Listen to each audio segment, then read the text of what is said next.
अस्सलामुअलैकुम। तो आज का हमारा टॉपिक है एपिसेक्लेराइटिस। एपिस्क्लेरा का पैथोलॉजी है। Episclera outer most layer of sclera. Sclera की 3 लेयर्स थी। आउटर मोस्ट एपिस्क्लेरा था, देन उसके बाद स्क्लेरा लेयर या फिर जिसको हम कहते हैं stroma layer and the inner most lamina fascia. अब एपिसेक्लेराइटिस की जो मोस्ट कॉमन कॉज है वो हमें नहीं पता है, ये एडियोपैथिक कॉज है, लेकिन हमें इसकी कुछ एसोसिएशंस पता है। इसकी एग्जैक्ट कॉज हमें नहीं पता,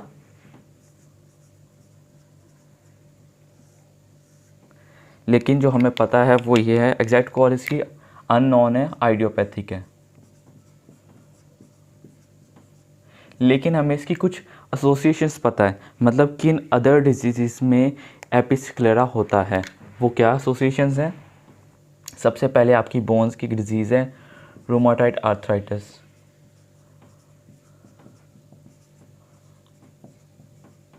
रूमाटॉइड आर्थराइटिस।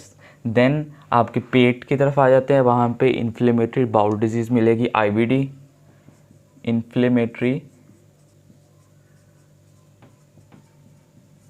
बाउल डिजीज़ एंड पेट से रिलेटेड गाउट नहीं, पेट से रिलेटेड नहीं होता, ये भी डिजीज़ आपकी आ जाएगी बोन्स की, गाउट। एंड इसके अलावा आइस रिलेटेड है, आइस रिलेटेड टीबी, और इसके अलावा सिफिलिस। आइस की इन्वॉल्वमेंट और सिफिलिस ना हो, सिफिलिस एंड टीबी, ट्यूबरकुलोसिस। तो ये कुछ एसोसिएशन से जो हमें पता थे, जिनके अंदर हमें एपिसेक्लेराइटिस मिलता था।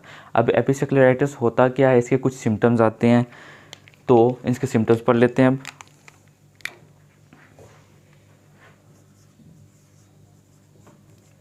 सिम्टम्स क्या होंगे? Most common symptom is women, मतलब ये कॉमन है वुमेन्स में, कॉमन है इन वुमेन्स। किस एज में? 20 से 40 साल की उम्र की औरतों में ये पाया जाता है एपिसेक्लेराइटिस।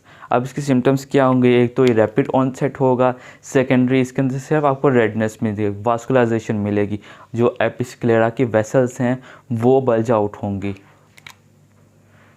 रेडनेस मिलेगी, रेडनेस होगी, और बर्निंग सेंसेशन, ऐसे लगेगा कि आंख अंदर से पूरी जल रही है, स्वेयर बर्निंग होगी, बर्निंग सेंसेशन, स्वेयर।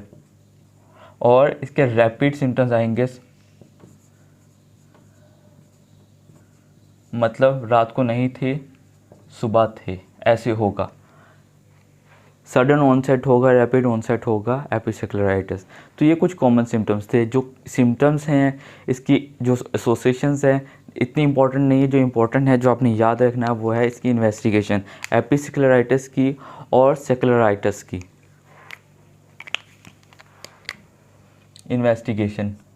इन्वेस्टिगेशन में हमने फिनाइलेफ्रिन अल्फा एगोनिस्ट यूज़ करनी है। अल्फा एगोनिस्ट क्या करेंगे? ये आपकी एपिस्क्लेरा की या स्क्लेरा की जो ब्लड वेसल्स हैं उनको, वो बल्ज आउट होंगे, उनका प्रेशर रिड्यूस करेंगे। अल्फ़ा 1 एगोनिस्ट यूज़ करने से, फिनाइलेफ्रिन यूज़ करने से, मेनली हमने फिनाइलेफ्रिन ही यूज़ करना है। फिनाइलेफ्रिन यूज़ करने से जो ब्लड वेसल्स हैं बल्ज आउट होंगी, जो रेडनेस होगी वो कम हो जाएगी अगर ये डिजीज़ हुई एपिसेक्लेराइटिस। एपिसेक्लेराइटिस के अंदर अल्फ़ा एगोनिस्ट यूज़ करने से क्या होगा? फिनाइलेफ्रिन यूज़ करने से क्या होगा? एपिसेक्लेराइटिस में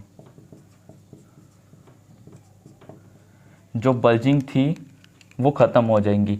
ये कॉज करेगा, फिनाइलेफ्रिन बेल्चिंग कॉज करेगा, इसके अंदर जो ब्लड वेसल्स हैं वो डिसअपियर हो जाएंगी।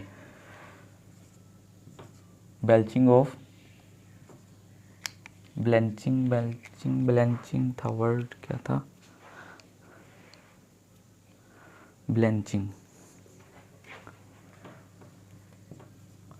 ब्लेंचिंग ऑफ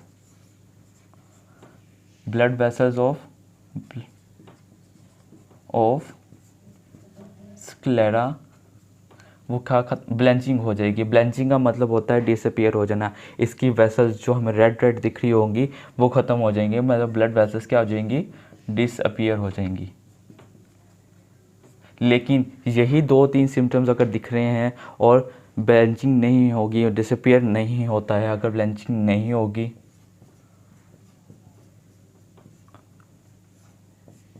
ब्लेंचिंग नहीं होगी तो ये शो करेगा ये स्क्लेराइटिस है।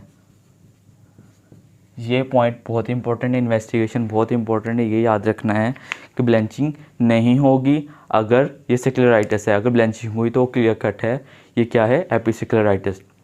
मेनली जो आपका रेडनेस है वो ही ख़त्म होगी।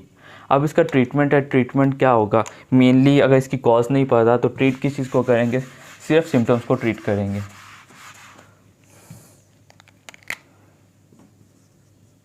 सिम्टोमेटिक ट्रीटमेंट करेंगे।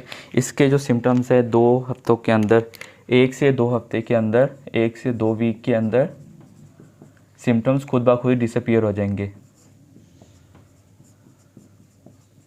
डिसअपियर हो जाएंगे या कह लो रिकवर हो जाएगा खुद ब खुद।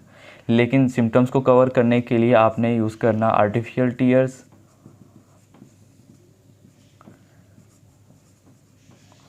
And NSAIDs for burning sensation, oral NSAIDs.